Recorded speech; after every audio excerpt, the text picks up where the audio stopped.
I'd like to call this meeting to order. Clerk of the board, would you please call the roll? Freeholder Carter. Present. Freeholder Estrada. Freeholder Hudak. Here. Freeholder Jallo. Here. Freeholder Kowalski. Here. Freeholder Mirabella. Freeholder Wright. Here. Vice Chairman Granados. Here. And Chairman Bergen. Here. Chairman, you have 7 freeholders present. Thank you. Clerk, would you please lead us in the prayer and salute to the flag? Humbly we ask God, the giver of peace and the lover of charity, to give the entire family of nations true agreement with his will, and to grant the light of his spirit on all who work for justice and peace. Amen. I pledge allegiance to the flag of the United States of America and to the republic for which it stands, one nation, under God, indivisible, with liberty and justice for all.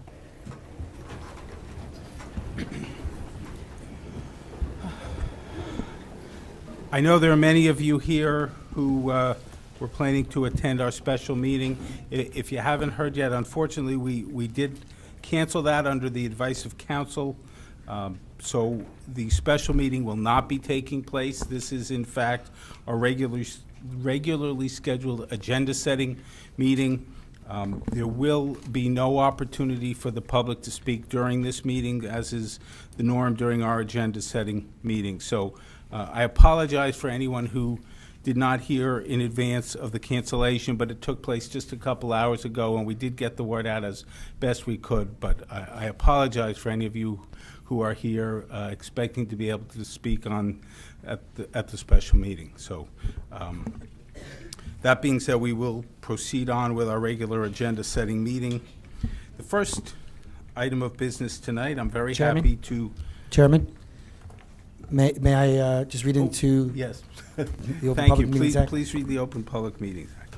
The chair wishes to announce that pursuant to the requirements of New Jersey statutes annotated, Title 10, Chapter 4, Section 10 of the Open Public Meetings Act, adequate notice of this meeting of the Board of Chosen Freeholders of the County of Union has been given by mailing the annual meeting schedule for the year 2017, along with periodic changes necessitated by circumstances, to the newspapers circulating within the County of Union who are designated to receive such notice, and by posting the annual meeting schedule for the year 2017 in the Administration Building, and further by filing the annual meeting schedule for the year 2017 with the Office of the County Clerk.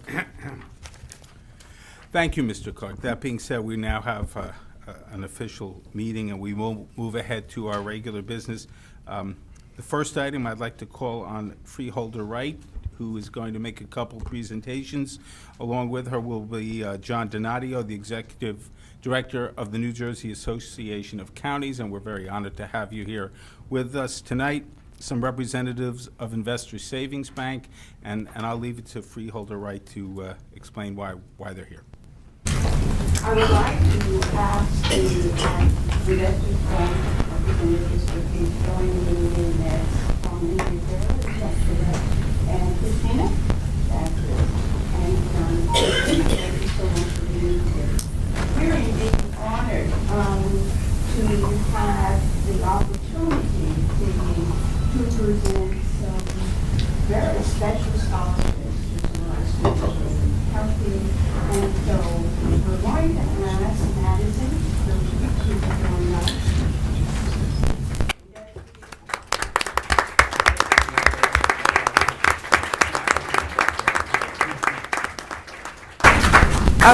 We're here and we do have the certificates, and I wonder, John, if there's something you would like to share with us, because you and those persons standing by you are so much involved in this project of ours. Well, thank you, Freeholder, and I also want to thank the Union County Board of Chosen Freeholders for their support and us to be a part of the presentation today. I don't think there's a curtain, so I'll put it down.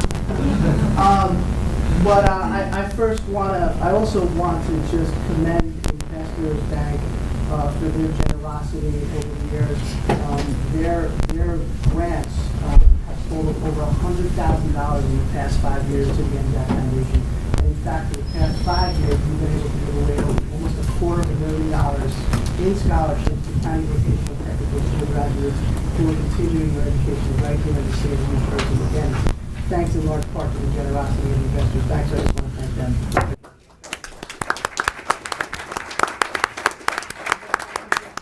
I just want to congratulate the students for just laying, what is a terrific foundation for pursuing your education. You both have bright futures ahead of you, so congratulations to you.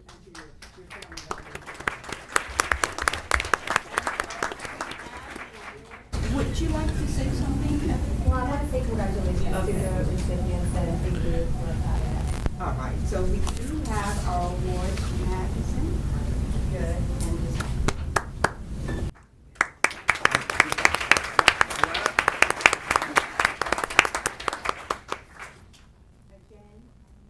do we have to start?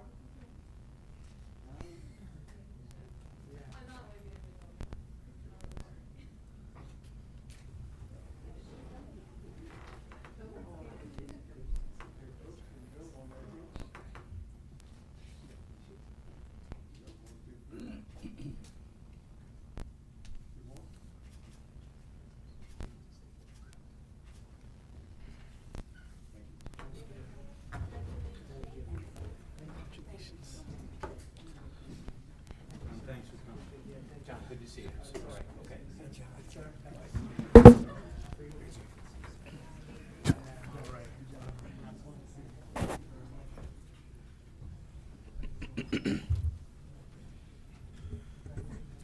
And I just want to add the congratulations from the whole board to the two students and wish you the best of luck in your educations. Next, I'm going to call on Madeline DiNardo, who is from the Rutgers Cooperative Extension. She's going to tell the board and the public a little bit about a problem we're expecting is headed our way called the emerald ash borer, if you haven't heard about it. And I know I've gone out in my backyard to check and see if I've got ash trees back there, because it is of some concern. So, Madeline, thanks for joining us and presenting this to us. Thank you for the invitation to be here this evening. What I'd like to do is give you an update on what's happening in the state with the emerald ash borer. And a little bit of history of the emerald ash borer was actually first discovered in the United States in 2002 in a suburb of Detroit. It was on a street that was lined with ash trees, and on that street was a freight shipping company. And freight that had come in from China probably was the pallets were infested with the emerald ash borer. So it started in that street, but entomologists at Michigan State think that emerald ash borer probably really got into the Michigan area in the mid-1990s. And the problem with the emerald ash borer is this little insect flies. The female can fly like 0.62 miles in one day. Whereas when we had the Asian longhorn beetle here in Union County, those bugs were kind of lazy. They would stay in a tree for a long time and really wouldn't travel a great distance, so they were much easier to eradicate. So this is a map of the USDA quarantine zone for the emerald ash borer. When it was first discovered in the early 2000s, the quarantine zone was pretty much around the Midwest, but as you can see now, it's spread here to the East Coast. It's gone down as far as Georgia, and it's also found in Canada, especially in the Windsor, Canada area. And when the USDA puts a quarantine on an area, it means that you can't move ash trees or ash firewood to different locations. So let me tell you a little bit about the emerald ash borer. It's actually native to Asia, particularly China and Korea. And here in the United States, its preferred host is the ash tree.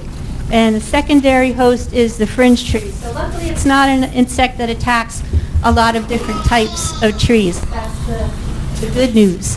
However, humans accidentally spread emerald ash borer into other areas by, say, if they're camping, they have firewood at home and bring it to a different location, and that's really how the emerald ash borer spreads. One entomologist said it's almost like throwing a pebble in a pond. You know, when you throw a pebble and the ripples go out, the first pebble hit is emerald ash borer one tree, And then as the generations go on, they go further and further out. But then when humans accidentally take firewood that's infested with emerald ash borer, it's like throwing a few other rocks in the pond. So you can see why it spread so quickly. So what's the situation here in New Jersey? Well, it's estimated that we have about 24 million ash trees in forested areas of our state. And we have black, white, and green ash trees and pumpkin ash trees, all which are susceptible to the emerald ash borer. Not only is it found a lot in forested areas, but a lot of towns like to plant them as street trees because they're really a great shade trees. And in many towns years ago when we had Dutch elm disease, a lot of the elm trees were taken down and replaced with ash trees. And so how do you know if you have an ash tree in your backyard or not? Well, here's some characteristics of it.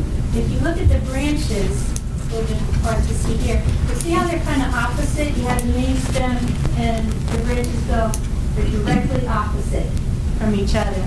Another thing is the leaf is what we call a compound leaf. So it comes out like a little stem and there's 5 to 11 leaves attached to that stem.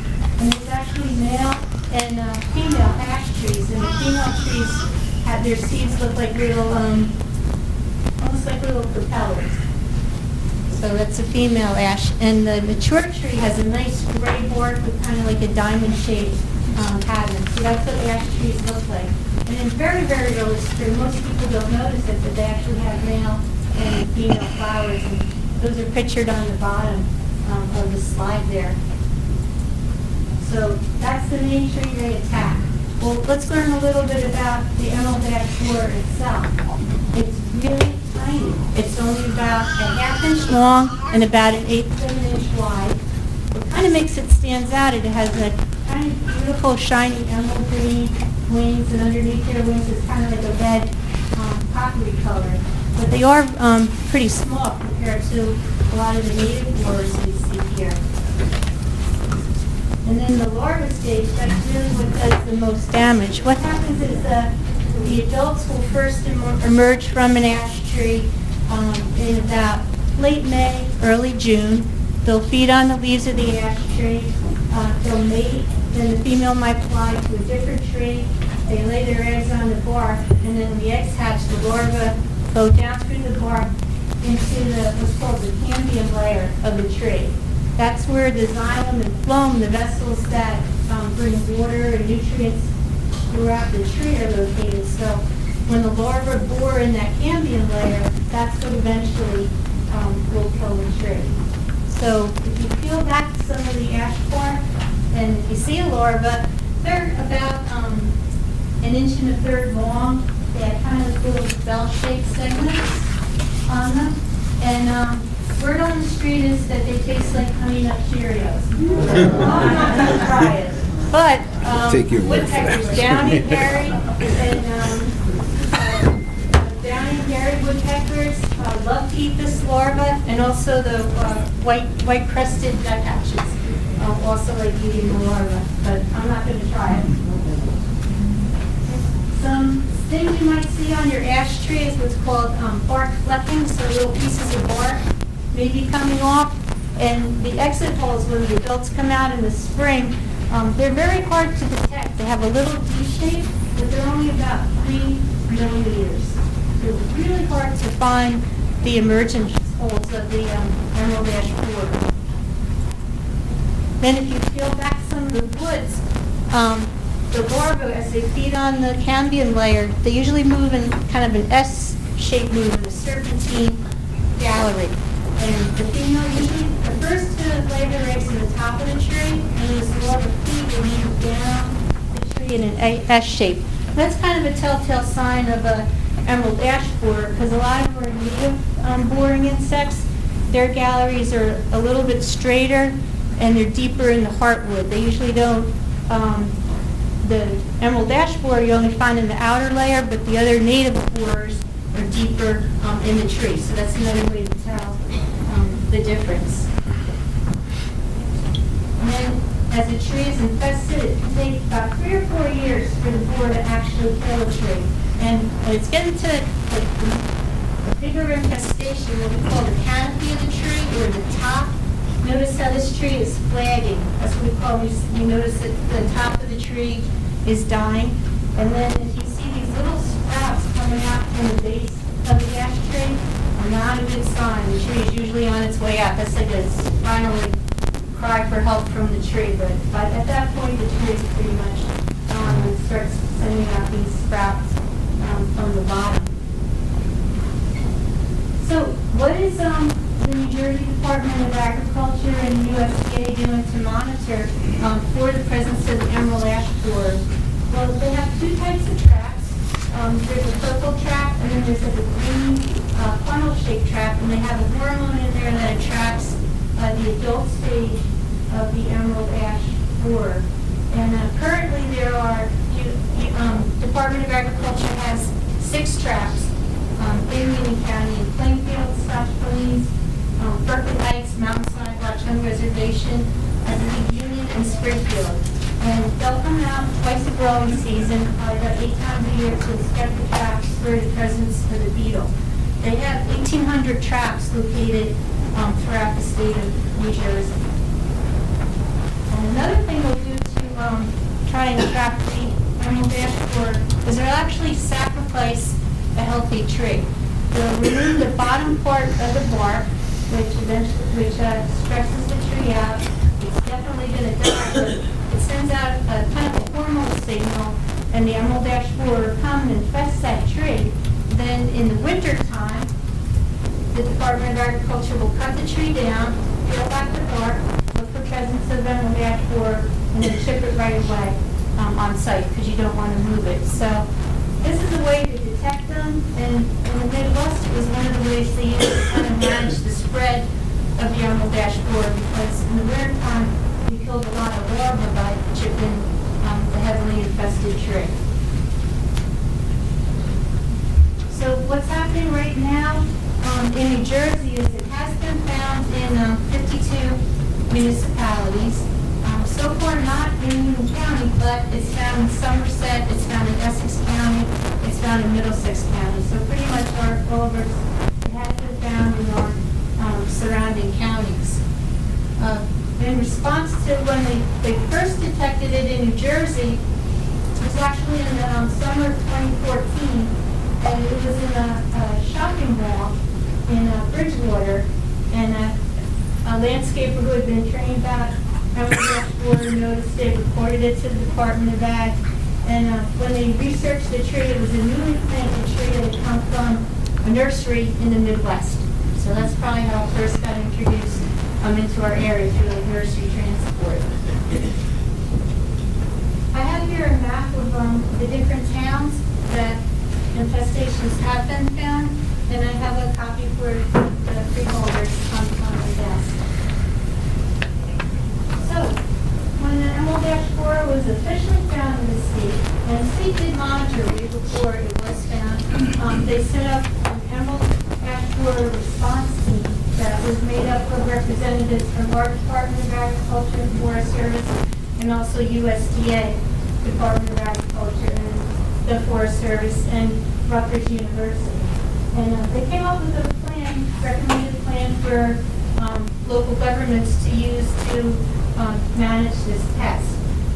One is to survey areas and figure out which trees should be slated for removal or perhaps treated with insecticides. There's also a biological control program.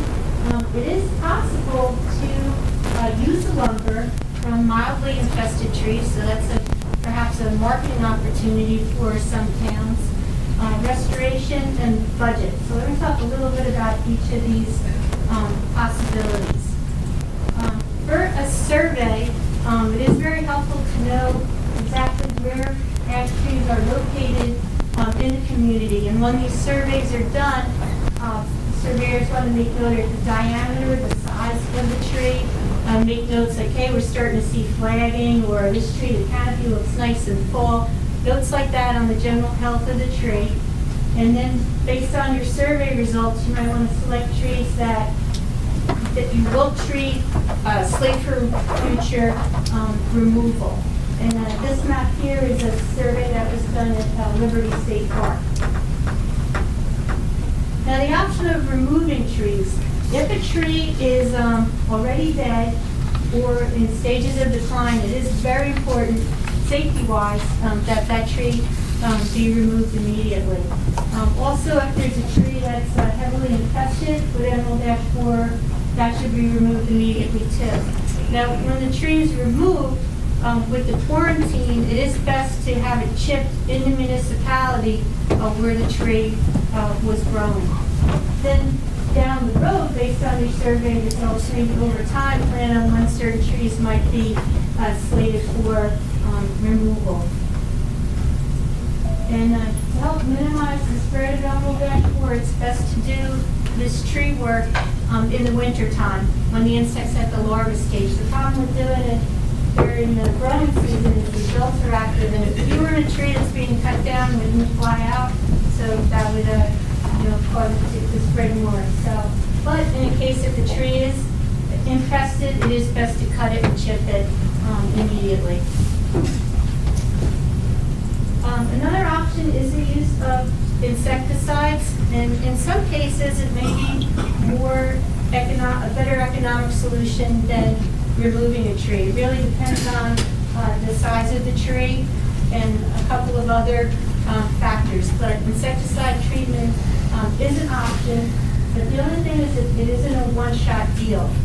The insecticide would have to be applied on an annual basis for probably close to 20 years, because that's when we expect the infestation will have kind of completed its cycle. So it is an option.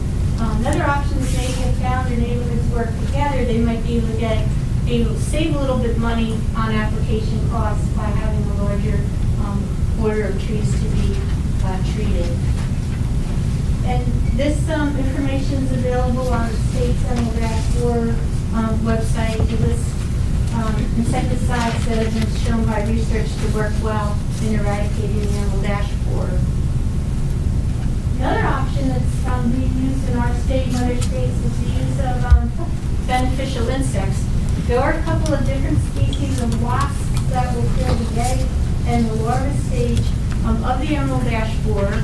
And in order to qualify for this, the area, you have to have actually found emerald ash borer in the area, and it has to be 40 continuous acres in order to qualify for the treatment. And 25% of the trees within that 40 acres need to be ash trees in pretty good condition. But if the area is slated for treatment, tree removal, or future development, then it wouldn't qualify to have a bio-release. So the state has done the bio-releases in Somerset, Burlington, and Essex County, qualified to have the bio-control used in their counties. And they actually get the insects from the USDA lab in Michigan.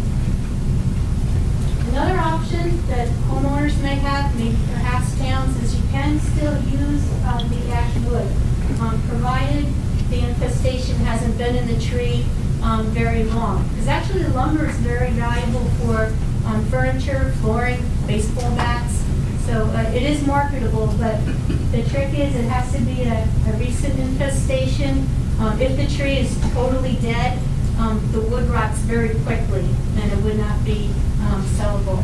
But on the state's emerald ash borer site, they have a list of companies that will accept ash wood. Now, probably a big question is how do you plan financially for emerald ash borer? And there are a couple of tools you can use to help with this. One is that Purdue University has a cost calculator that they did work with New Jersey to adapt for New Jersey pricing. They talked with New Jersey certified tree experts, the International Society of Horticulture, and representatives from the industry too, to kind of adjust the Indiana prices for New Jersey. There's also another website that would be helpful for homeowners to use too, called iTree Tools. And then you put in information about your tree, and it tells you benefits like how much storm water it takes up, the cooling effect of the tree, so you can weigh the environmental benefits of treating a tree as well. So with when the calculator was adjusted for New Jersey, Rutgers had gotten a rapid response grant from the State Forest Service when the Emerald Ash Borer was first found. And I thought you might be interested to see, I took some results from Middlesex County, because they're similar to us with our urban-suburban area. And they had, Rutgers students went out and did the survey, and for those 3 towns in Middlesex County, there were 760 ash trees. The cost to remove any unsafe trees would be about $730,000. The cost to replace all of the trees would be about $993,000, and the cost to replace trees that were under 12 inches in diameter would be about $970,000. So just to give you an idea of some of these costs. So next steps, what the Department of Ag recommends is local Emerald Ash Borer task force and making up a plan.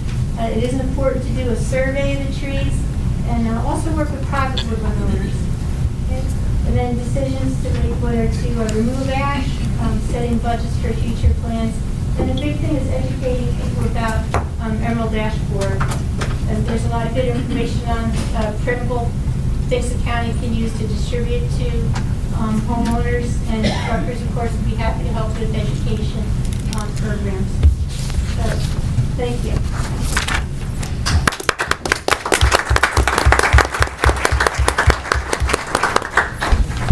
Thank you. Freeholders, any questions? Thank you very much. Actually, Chairman?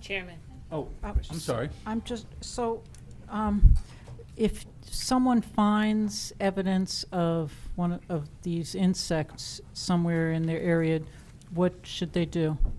Okay, they could call our office at Rutgers Department of Extension. We can talk to them. We've had people bring in samples that they thought might be Emerald Ash Borer. Sometimes they can tell from a sample.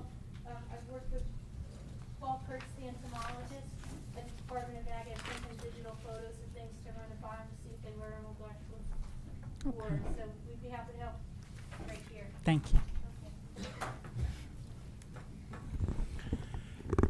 Thank you very much. Lee, gives us a lot to think about. I'm just going to remake an announcement I made earlier for some of the people who may have come in late. We have, on the advice of council, canceled our special meeting for this evening. So we are now in the middle of our regular agenda setting meeting, so there will be no opportunity for public comment tonight. Just so everyone's aware of that. But we're always happy to have a crowd, so thank you for being here. We're going to move on to our regular agenda session.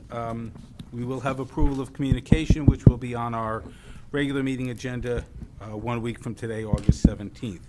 Now we're going to move on to our proposed resolutions. First, we have the Office of County Clerk, and our County Clerk, Joanne Rajapi, is here.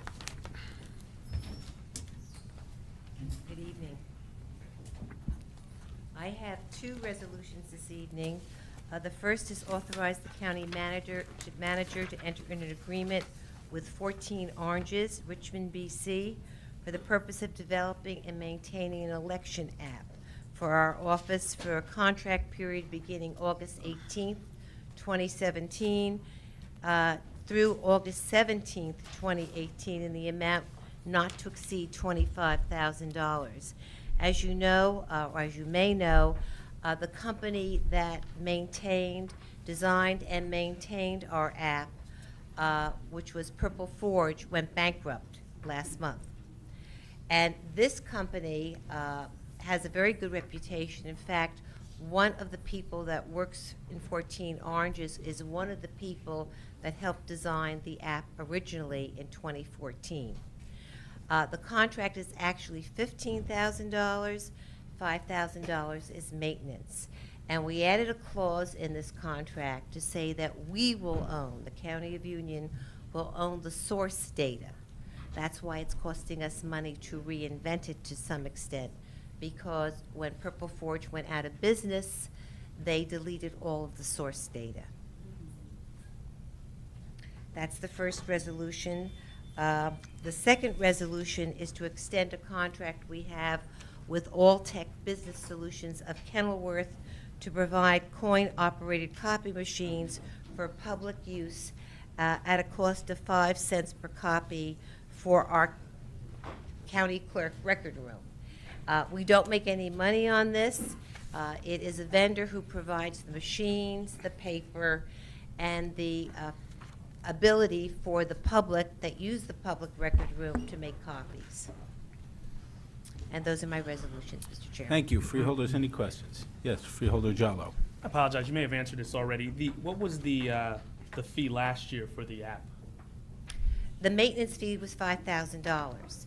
There was an original amount of money to design it, which we paid for in 2014. Okay. That was $30,000, okay? We already have the shots, what are they called? The app shots. So we have the design. What we're missing is the data source, because the company deleted everything when they went bankrupt. That's a shame. So we're going to own that this time. We are so going to own that. We're going to own all the source be in a data. better position We made then. sure that we had that in the contract. Well, it's a great app. It gives residents the ability to get election results immediately and all access to Right. your office, and that's excellent. Thank you, and we're very anxious to get moving on it because we want it up by September so people will be able to use it for the upcoming election in November. Excellent. Anyone else? Yes, Freeholder Kowalski. Yes, Madam Clerk, I commend you on the app as well. I'm sure you are concerned about the security of data about our residents, so I just want to hear how you are sure that all of this data that they had was destroyed. Do we have any kind of Well, proof of that? no, we don't have proof of it. However, there is no personal data on that app. We used a link from the state to let people know if they were registered to vote. There's no social security numbers, there's no date of birth, there's nothing like that. So that is a link that's outside of the app. They tied into it. One of our key functions on the app says, "Are you registered to vote?" And someone puts in their name, and it comes up from the state link whether or not they're registered to vote. So there is no personal information that has ever been on that app. Okay, thank you. Anyone else? Are we underwater? No. Freeholder Hudak? You did?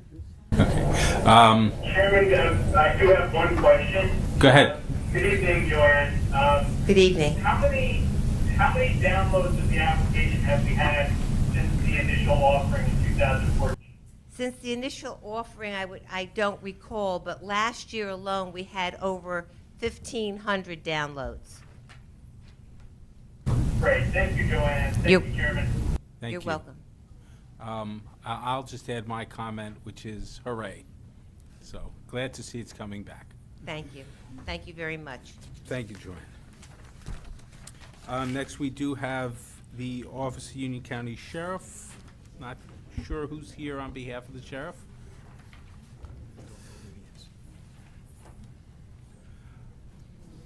Well, thank you for having me. I'm standing in for Sheriff Joe Bryan, who can't make it tonight. He's at the Youth Academy graduation. Very good, thank program you. That's dear to our heart here.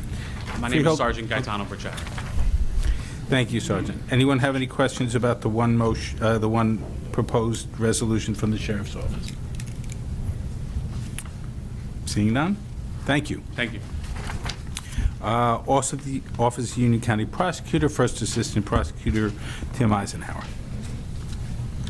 Good evening, Chairman, members of the board. The prosecutor's office has 3 resolutions on. I'll be happy to take any questions you may have. Thank you. Freeholders? Yes, Vice Chairman. Thank you, Chairman. Just in reference to number 2, what type of furniture and where exactly is going to be located at? That's the furniture acquisition from the Family Justice Center. We exceeded our previous amount, and that by agreement with the county, we agreed to pick that up out of our budget. Sounds good. Thanks, Chairman. Anyone else? Okay. Freeholder Hudak, if at any point you have a question, just sort of speak up and we'll. Certainly, thank you, Chairman. Okay. Thank Thank you. Have you. a good evening. Next, we have Department of Administrative Services, Director Michael Yuska. Good evening, freeholders. The department has 5 resolutions for your consideration. I'd be happy to answer any questions. Thank you. Yes, Vice Chairman Granados. Thank you, Chairman. Can you just elaborate on number 4, please? On what number, sir? Number 4? Number 4.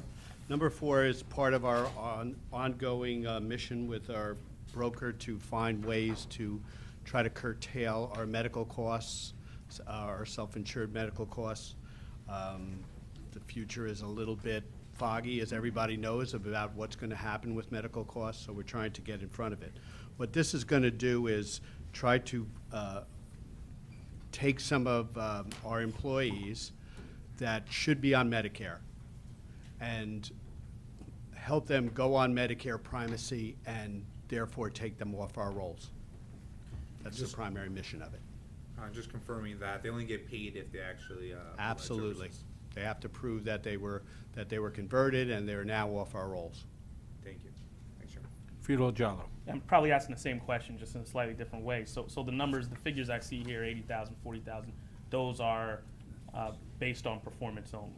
Yes, absolutely. And so that's a not to exceed based on that performance. Right. So the first 2 are set fees, and the middle one is a percentage for the different aspects of it. But going back to the Medicare, so to put someone on Medicare primacy instead of the county rolls, they're going to have a fee, and that fee is $1,500.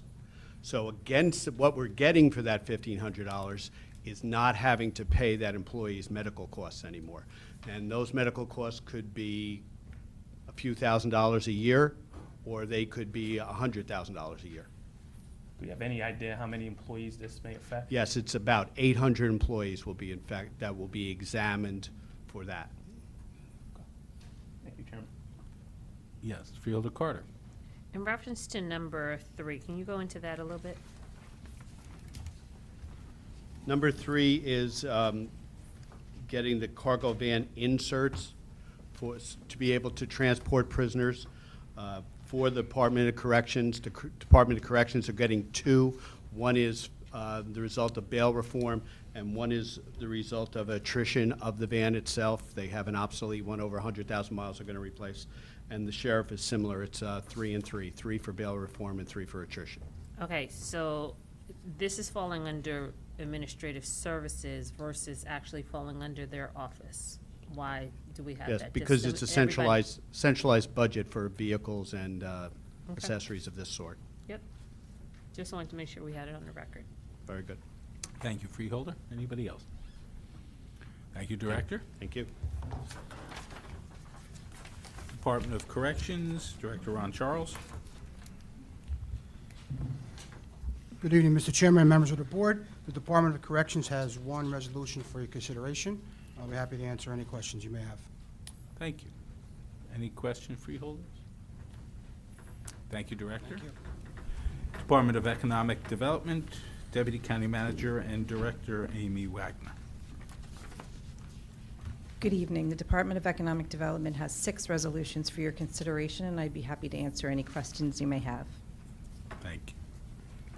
Freeholders, any questions? Yes, Vice Chairman Granados. Thank you, Chairman. Just in reference to number 1, I see we're extending the contract.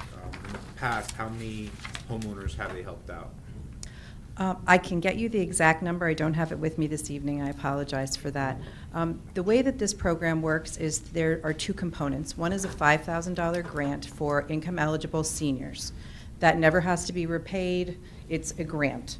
There's also a $24,999 loan option for income-eligible residents, generally speaking. The reason it's not $25,000 or more is because that triggers lead abatement to do the program. So I'd like to break it out and give you the exact numbers because it can vary whether it's the $5,000 grant On the loan portion, there are no payments that ever have to be made until the property changes hands, and no interest accrues over the course of that time. But when we get the money back, we turn it over into program income, which you'll see in other resolutions tonight where we're using the program income. That's where it's generated from. So I'll get you the numbers. I'll email them to you tomorrow. Thank you, Deputy County Manager. Thank you, Chairman. Thank you. Anyone else? Freeholder Jallo. The figure of 329, is that for the administrative fee, or is that? How's That's that the broken whole down? program. That's everything. So it That's- includes administrative fee? It does. So how much is the administrative fee? The about? administrative fee is $750 per loan that they give out, so it varies depending on how, because we don't know what someone's going to come in for. Somebody might come in and need the full $24,999, and someone might come in and only need $5,000. So I can't tell you exactly how much it is. What about in the past? How much? I can get that information for you, exactly what was paid in administration fees last year. Okay, thank you. Anyone else? Thank you, Director. Thank you.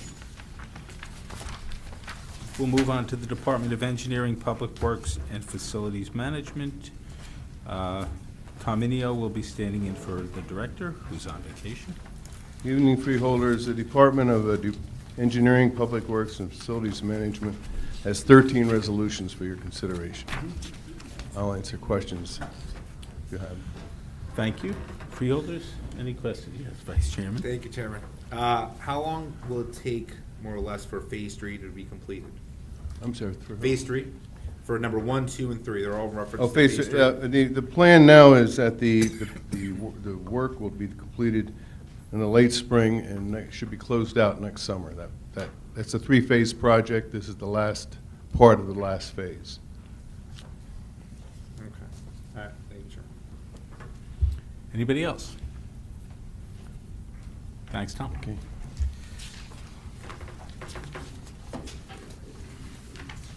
Department of Finance, Director B.D. Taylor. Good evening, Chairman and members of the Board. The Department of Finance has 6 resolutions this evening for your consideration, and I'd be happy to answer any questions. Thank you, Director. Freeholders, any questions? I'm just going to, on number 1, I just want to confirm my understanding that that's, will cost the county no additional money. That is correct, sir. Okay. Just, it's more or less an additional option for our employees. It is. It's an additional tax option, whether the current 457B plan is pre-tax and the Roth option allows employees to defer their compensation post-tax. Very good. Thank you. Anyone else have any questions for Director Taylor? Thank you. Thank you. Department of Human Services, Director Guzzo. Good evening, Mr. Chairman, members of the Board. The Department of Human Services has 10 resolutions on for your consideration, and I'll do my best to answer any questions you have at this time. Thank you. Freeholders, any questions for Director Guzzo? Going to let him off easy tonight. Thank you, Mr. Chairman. Okay, thank you, Director. Department of Recreation, Director Zuber.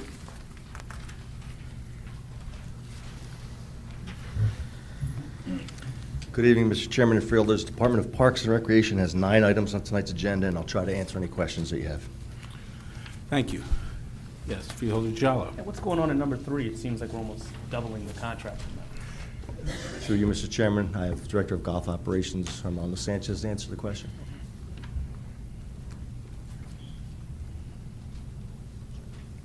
What was the question, Mandy? I'm just trying to get information on what's going on in number 3. The original contract amount is, seems like it's doubling, additional amount. When we initially went to go to design and engineer the building, we had it estimated at about 12,000 square feet. When we finally came through with the final programming and engineering and design of the building, went out to bid, it came in at about 20,000 square feet.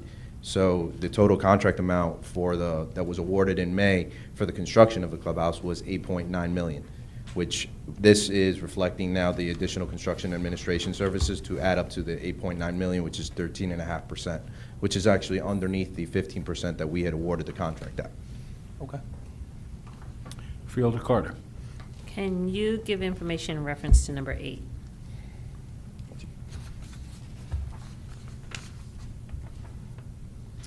That is, Freeholder Carter, that is for the Cedar Brook Park sports field. It is going to be one field of, that is going to be lined for soccer and football.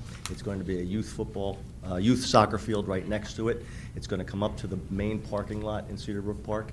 It's going to be lit. The toughest part about this job is going to be the irrigation system that's going to be underneath the field, but we still feel that if this project goes forward soon, that we should be finished by next summer, beginning of next summer. Is it going to be lined for lacrosse too? It could, we have not put that order in yet for any of the linings, but we could put it in for lacrosse also. We usually line our fields up to 3 different sports, so yeah. Okay. Lacrosse is becoming very popular. Absolutely. And they keep asking for it in that area, so. Thank you, Freeholder. Any other questions from the Freeholder Board? I just, Director, not a question, but I just want to mention number 9, the 2017 Heart Grants. I'm very glad to see we're giving those out. It's, I think one of the biggest bangs for our buck. We're giving out $100,000 to 61 recipients. So the amounts are between $600 and $2,500. Governmental and non-governmental agencies, 16 of the 21 municipalities are getting money, and year in and year out, we just get letters from these recipients how helpful just that small amount of money is. So I just want to thank you and congratulate you for once again giving out those Heart Grants, because they're one of the best things we do. Thank you, Chairman. I'd just like to say thank you on behalf of the advisory board that put these grants together, and there were 61 applicants and 61 recipients. Thank you. Thanks. Now we'll move on to the Department of Public Safety. Chris Scutaro, our head of OEM, standing in for the department head. Good evening. Good evening. The department has 8 resolutions on for your consideration, and I'd be happy to answer any questions you may have. Thank you. Freeholders, any questions? Seeing none, thank you. Thank you. Office of the County Council, Council Barry. Thank you, Mr. Chairman. The Office of the County Council has 6 items on tonight's agenda, and I will attempt to answer any questions the board may have. Thank you. Any questions from the board? Seeing none, thank you.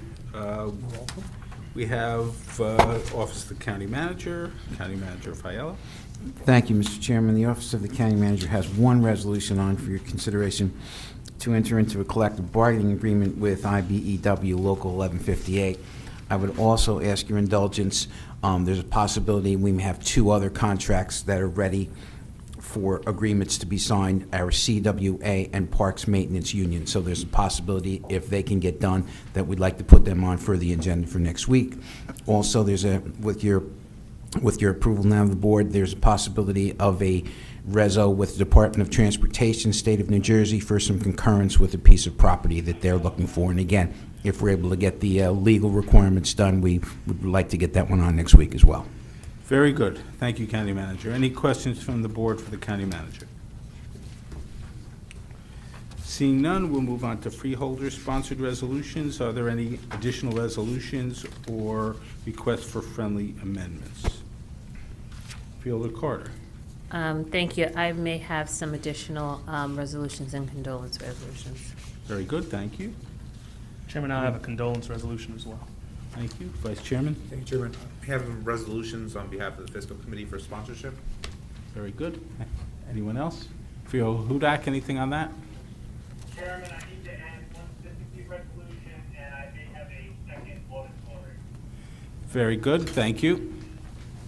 And I want to announce that the resolution that was the subject of the special meeting that got canceled concerning the Roselle project may or may not be placed on next week's agenda, depending on whether the legal issues that canceled tonight's meeting are ready. But it's a possibility we will list it, so I wanted to announce that. Anything else from any of the freeholders? Seeing none, then I'd ask for a motion to adjourn, please. So moved. Second. All in favor? Aye. Thank you, we are adjourned.